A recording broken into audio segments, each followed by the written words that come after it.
chomo Christmas. To watch mar arita kwe Turuaka, especially Siaya County generally. Also be the marach matam regno. Duichi mokalogi. Koro adamura kwa jogo muchungni arita kwe. Kocha akire kuom Inspector General of Police. I the county commander mar police masiaka. Ninya hagi akikisha nigi timo gimora mora monego tim. Mondo wach mar arita kwe obed kare. Moloyo to sani ma ji dhi e skuku. Nikech dala wakaendi kaka ugunjaka. Ena wach mar piny maru. Kuma dhok. Ikwalo dhok masani tinde kata jomo pidho dhok ronge. Ikwalo nyaka gwen. To wan gi polisi. Kaka ugunja ka wasegero police stations and police posts mang'eny ahinya. To itong'o ji. Yani ko nek ng'ato kaendi. Machiegni gini sindika lolweka. Kwa mwenye arita. Inego ji saa ariyo otieno. Gi joma jonjoria. Joma hundu koro se take control mar the entire locality. Ma ugunja kata kod Siaya generally. To magi timore to sirikal nitie. Nyaka hande sirikal mar Ruto mar UDA ni kaw loch. Wach ma itakuwa secretariat Turuaka yo mapoko eno nyaka nini. Koro kwa ng'eyo to en gima gitimo maksudi. Kose en ito kuyo tamogi. Mondo wang'i. Mondo wang'i. To aito police bende. Gidagi loko. Police dak one police station igni kata mana par. En wach manade. Yet standing orders mag police service. Dwaro ni mondo police iwilo. Kutieko higna dek to ber police onego no ayo. Deka machielo. To maendi police ogo touch Turuaka ok dwa wuok. Ang'o ma gichamo Turuaka? Mok gidwa mondo gidhi transfer gidhi kuonde mamoko. To jotendgi to ng'iya ng'iya. Nikech adiera makende en police kosebudho kamoro achiel higni mathoth. To koro bedo ng'at mong'iyo kod jogweng'. Koro tije koro rwenyi. Kada en ofisa maber machal nade. Kosebudho kamoro ahinya koro tich rwenyi. Koro nyaka lokgi. Mane gima wadwaro. Thank you very much. Exams. I want to call it bungled because that is exactly what it is. And I'm afraid that unless we address the issues surrounding the bungling of the last KCPE examinations and the results thereof, we should be prepared for a similar or even worse thing in the impending release of the KCSE results. And why do I say so? Yesterday, the Cabinet Secretary for Education, alongside a rating of officers from his docket and that of the KNEC, were in Parliament. And after lengthy deliberations between Mr. Machogu and his team and the national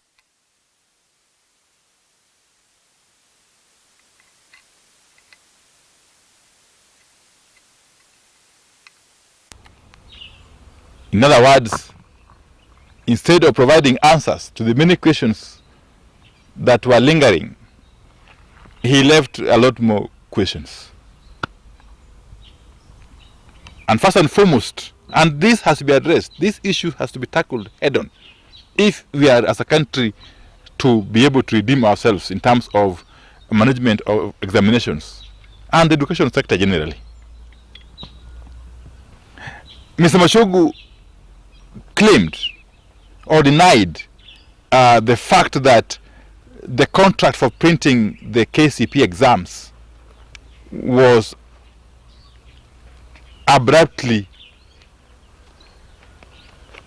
discontinued. and that in his submissions, every other year they go for a new printer of these exams. Let me say this. First and foremost, Mr. Machogu lied to the public. I want him to confirm or deny that the British company or the British firm that has been printing these exams in the recent past has printed these exam papers for the last at least 4 years, if not 5. Secondly, I want him to deny the fact that this same British firm had actually been supplied with the examination questions for KCPE and was already in the process of preparing the printing of these exams, when very abruptly and out of the blues he was asked to stop and the exam questions retrieved from him and brought back to an Indian company, which, as you all know by now, had no capacity and still has no capacity to do the kind of security printing that examinations entail. So the question is, what necessitated the withdrawal of this contract from the British firm at the very last minute? We are going to prove in the coming days, if not weeks, that the British firm had difficulties releasing these exams back to KNEC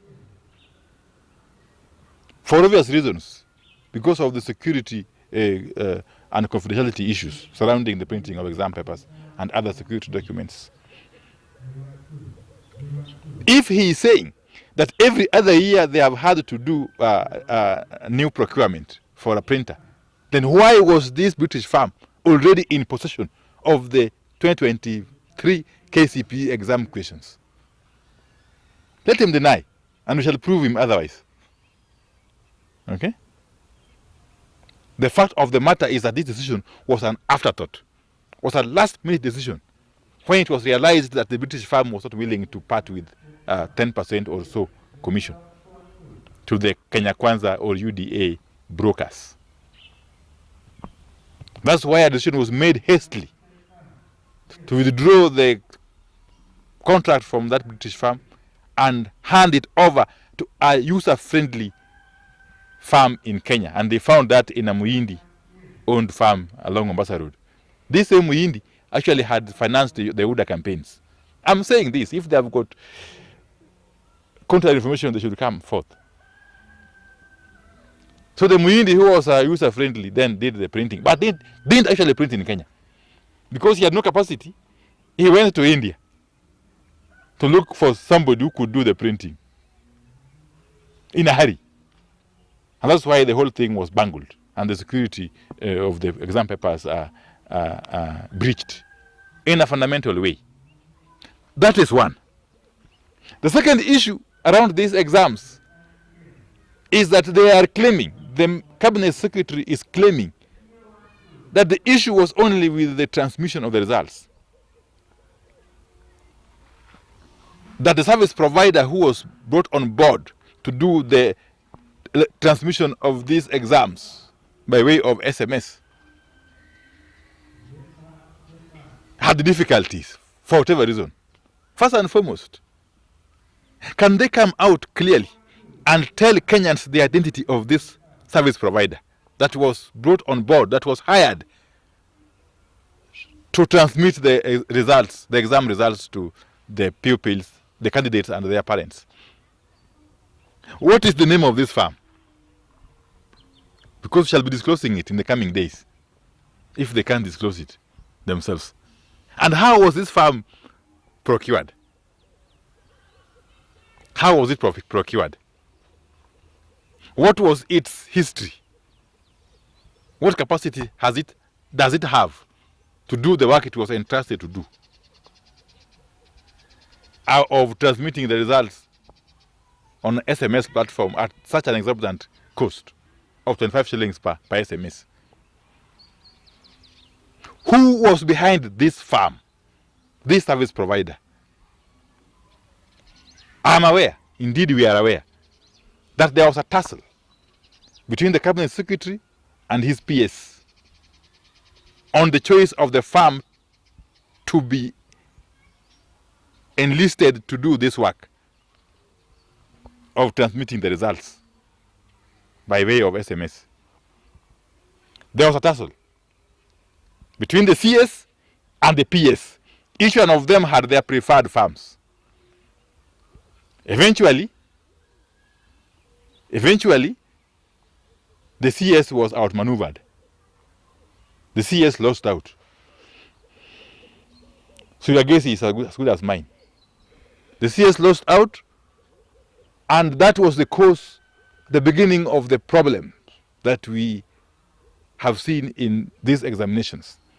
So the question is, therefore, who is actually in charge of the education docket in this country? I'm afraid to say that Mr. Machogu is simply but a flower girl in the Ministry of Education. The Ministry of Education is being run by the PS and cartels. Mr. Machogu is simply but a bystander. He just comes out from the woodworks to issue statements, such as the ones he issued yesterday in Parliament. So it would appear that the cartels have taken over the Ministry of Education, which is a very, very sensitive and technical ministry. So, Mheshimiwa, in that regard, should we expect any confirmation from the yet to be released KCSE exams to be, maybe results to be authentic? I am afraid that unless these issues we are raising are addressed, we should expect worse when it comes to the KCSE results. I'm not being an alarmist, because I'm a very responsible Kenyan leader. But I can tell you, unless we address the issues that are coming up, the Cabinet Secretary for Education is a flower girl. The Kenya National Examination Council Board, the one being chaired by Professor Nyabundi, is toothless, plus the CEO. There are cartels which are basically calling the shots in both the ministry and in Knec. And these cartels have to be stopped, because if they are not stopped, the future of our education system is going to be in great jeopardy, and that of our children, unfortunately. So that is all as far as that is concerned. Mheshimiwa, in that regard, do you think the ministry should go ahead and do the Form 1 placements? I don't know, because I have seen Machogu commissioning what he's calling forensic audit, and yet he is asking the Ministry of ICT to do the same thing. That's very audit. That is tantamount to the ministry or the government investigating itself. You can't call a so-called audit by ICT ministry as an independent forensic audit. It can't be independent. Same people. Same cartels. In fact, even the minister for ICT is equally a flower girl, you know. Yeah, I didn't want to go into that, but that's also a fact in that ministry. The person running the Ministry of ICT is the PS. And I can go on. When I talk from a point of knowledge and information, because I hold a very, very critical office in this country, and I've got a very, very important information at my disposal. Okay? So the flower girl in the Ministry of Education is asking a fellow flower girl in the Ministry of ICT to come and undertake a so-called forensic audit. It's a joke. It won't happen. It's basically a cover-up, in short. Okay? What must happen is that those people, those agencies that were written to by the party leader of ODM and the leader of Azimio, His Excellency Raila Odinga, must come together as a matter of speed and rescue the situation. Because the Right Honorable Raila Odinga wrote to a number of agencies, you know it, I'm sure.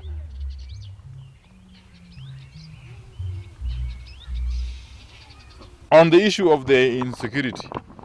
Before you move what? to the issue of insecurity, still on education, what do you make of the protests which have been seen countrywide in regard to the JSS teachers, their payment and even absorption? You know, we've got a very big problem. We have got a very, very big problem. Firstly, in the conceptualization, and secondly, in the implementation of the CBC curriculum system or system. I have said this time and again that the primary schools as they are currently across the country have no capacity to house the JSS cohorts. They have no capacity. You can build classrooms here and there, but that's not enough. These pupils require laboratories and other facilities that are not available in primary schools. Okay? First of all, it was a mistake to have housed JSS in primary schools. There's still time. They should be moved to secondary schools.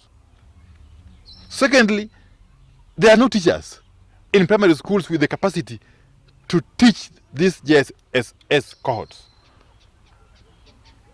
They're not there. They're hiring teachers as interns on some contracts without any guarantee or assurance that those contracts will be renewed. And therefore, you have got two parallel systems running. Teachers who are on permanent and pensionable terms under TSC. Now, teachers who are on some nebulous contracts under TSC working hand in hand. I mean, alongside one another. It's not possible. First of all, it causes demoralization. It affects the motivation. It affects the morale of the teachers who are supposed to teach the JSS cohorts. So it's not too late for the government to just accept that this thing is a flop. It has failed. And go back to the drawing board. Unfortunately, a whole generation of children have been interfered with in a big way. Their future, that is in terms of education. Okay? Washmari insecurity.